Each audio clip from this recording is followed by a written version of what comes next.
Howdy everyone, it's me once again, the one and only Jordan. And today, as you can see, I'm still continuing my Disney movie marathon. And for today's video, I will be talking about some comic book related stuff. And before anyone, tells me in the comic book section, I know DC is not part of Marvel. I know that. I'm aware. Before anyone tells me, I know that it's up to competing companies. I realize that. But anyway, I've been talking about this show, folks, which I've been meaning to do for a while, and I didn't do meaning a good while. So yeah, I did see this a little while back, of course. So I decided to do something about it now. Yes, it was actually on my to-do list, and yeah, got quite a bit of stuff to review anyway. And yeah, this happens to be one of them, of course. As I mentioned before, like quite a few times already, when it comes to superhero stuff, yeah, it's not really my cup of tea, really, like at all. And I don't review TV shows all that often because honestly, when it comes to TV shows, just regardless of genre, I don't review TV shows all that often, really, because I don't feel like it, really. I'm not the type of person to review TV shows that often, so it just feels kind of weird them doing that now, really. So yeah, superhero stuff and TV shows, both of which are not really my cup of tea, if I'm gonna be honest with you folks. So just don't expect me to do this often. So doing this kind of a thing, reviewing TV shows, I mean, it is a rarity on this channel. So I just thought I'd let y'all know. So yeah. But okay, anyway, yada yada yada, blah blah blah. Of course, as usual, let's talk about the plot, shall we? So here we go, I guess you can say. So yes, of course, in this miniseries, taking 6 months after being handed the mantle of Captain America and whatnot. So the Falcon, he must team up with Bucky in a worldwide adventure. Let's just say that doing so would definitely test their abilities and their patience. By which I mean is that, yeah, this show goes into like the trying to be realistic. This other Captain America guy, not Steve Rogers, but this other Captain America guy comes into play, and let's just say they don't exactly see eye to eye. By which I mean, this new Captain America guy, like I said, he's no Steve Rogers. Steve Rogers is more of a patient kind of guy. He's more of an American and whatnot, not the whole jazz one bit. But this new Captain America, he uses excessive force and whatnot. So a totally different personality and whatnot. And there's like a whole backstory. It comes to the whole serum that was used in Steve Rogers and whatnot. So they're trying to expand on some ideas that the film had established and whatnot. And of course, the Falcon character, he has his own life and whatnot, and so does the other character as well. They have their own lives and whatnot. So of course, we'll see that bit of that right here, folks. But moreover, the thing that the show is bringing up is the fact that that serum or whatever you call it that was used on the new Captain America, even that the serum stuff has its own backstory and a rather dark backstory.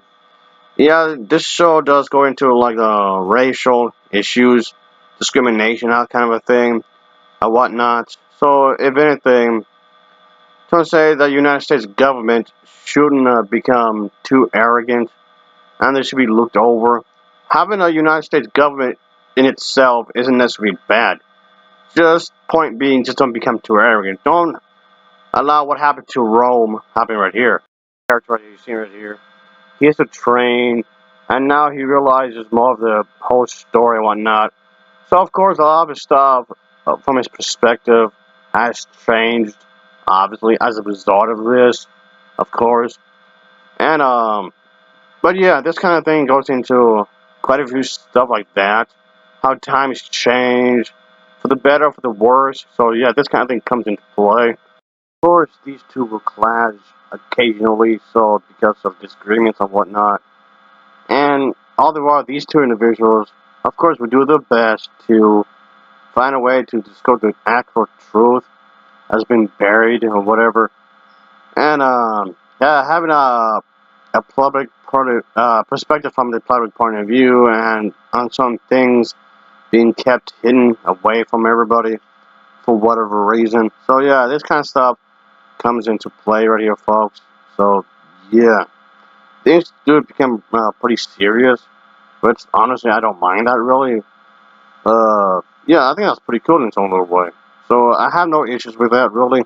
If I do have any complaints, it would be this character, which I honestly believe that she's like the worst character in the entire show. She really brought it down for me because she comes off such an asshole.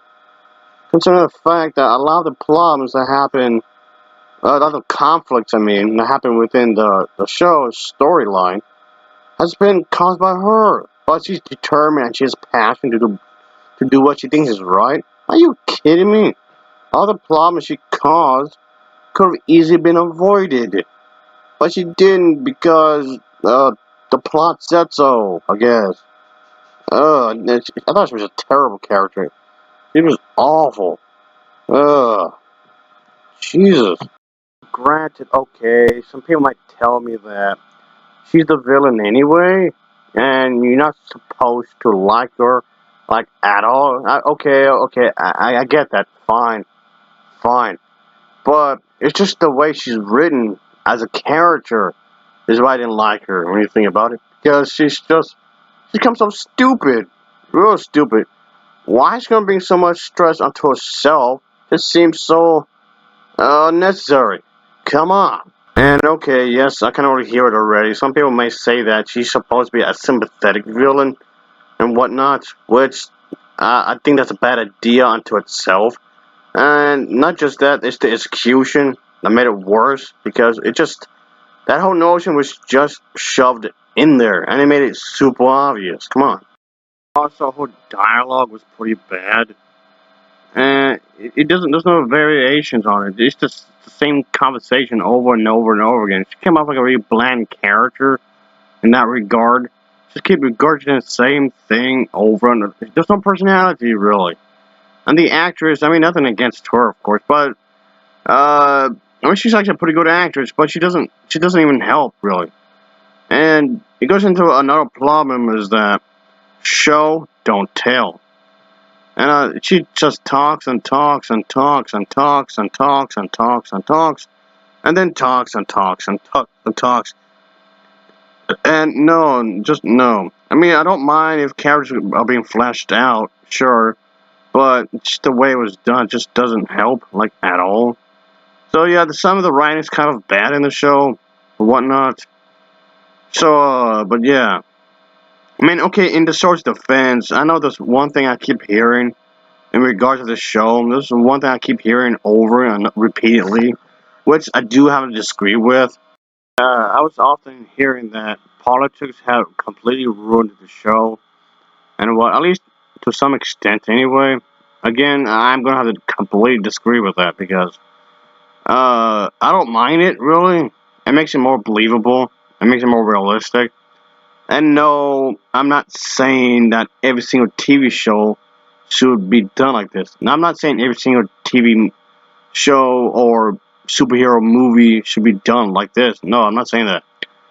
Obviously, not every single one of these types of stuff is going to work in that way, obviously, uh, but I'm just saying, if you're going to put this kind of a thing in said story, it just depends on how it's done, is what I'm getting at. It depends on the writing, depends how it's crafted, and I mean, you just don't have it in the storyline shoved in there. I guess you're gonna say just don't have it shoved in there. I suppose is what I'm getting at. Just obviously, but I find that weird. I find that really weird that people will complain about this.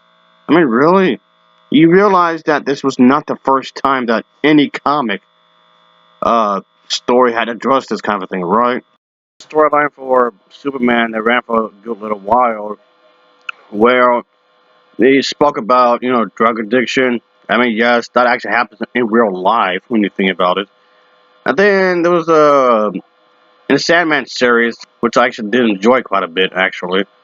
And in that series, they showed a goth woman who is deaf, and she's like really strong, and she's a woman. And she's the character that actually met this pre-operative transsexual that's in the story.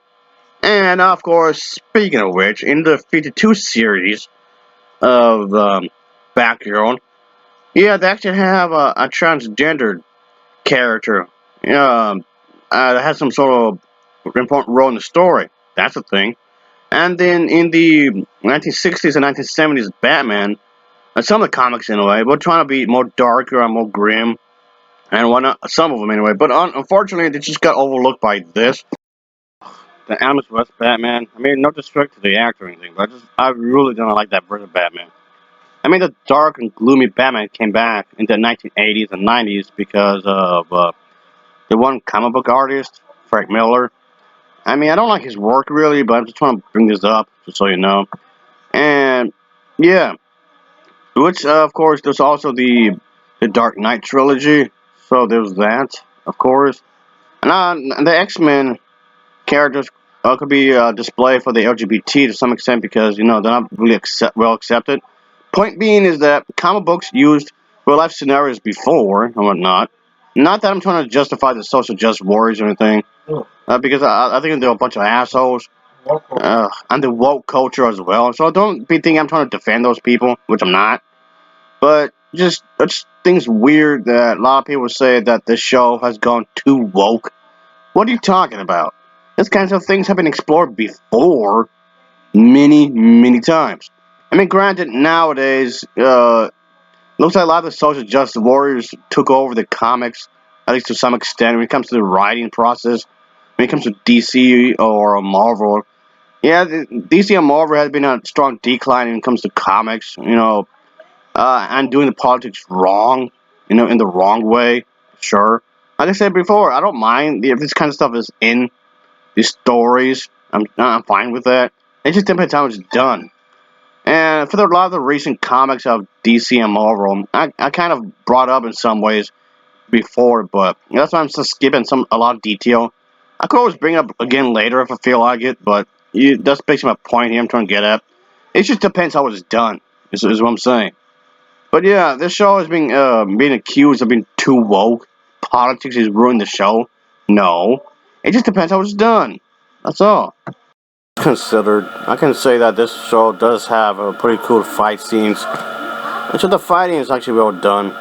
Of course, I won't bring that up because when it comes to this kind of thing, when it comes to superhero stuff, obviously you want to see people beating the shit out of each other.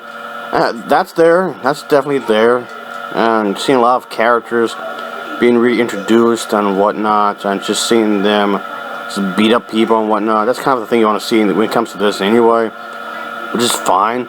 The pacing itself is actually pretty good. The pacing it never felt like it dragged on too long. And that Falcon guy, I like his new his outfit in this. That was pretty cool. That was well designed. It gives you a feel of America, that kind of whole thing. It definitely gives me the vibe. But yeah, I like the design that they were going with the shield and all that. That was cool. And showing that these two are best of friends no matter what. Yeah, they might have different skin colors, but hey, they can be best buddies anyway, regardless. Having some sort of a, buddy thing going on because these two characters, they unfortunately go through a lot of shit. You think about it. And because, that's life for you, I guess. I mean, I'm not trying to come off like this show has some sort of deep meaning and whatnot. It still does have a pretty good story. It might not be that fantastic, but I can see what they were trying to do. The story is good enough. As far as I'm concerned, it's good enough. There's some stuff I felt like they kind of glanced over quite a bit, if I'm going to be honest with you. Like the whole serum and the whole thing with the soldier and all that I was mentioned earlier. That was mentioned in the comics, and the comics didn't go into a lot great detail. But it kind of felt like in the TV show they just glanced over that. And but whatever, I guess. The show itself is bad for what it's worth. Like I say, I don't hate it or anything. But yeah. So I'll give the show an overall rating of a 7.0 out of 10. It gets a 7.0 out of 10 for me. So of course, as always, Thanks for watching, and take care. Until next time. See ya. Oh yeah. Later.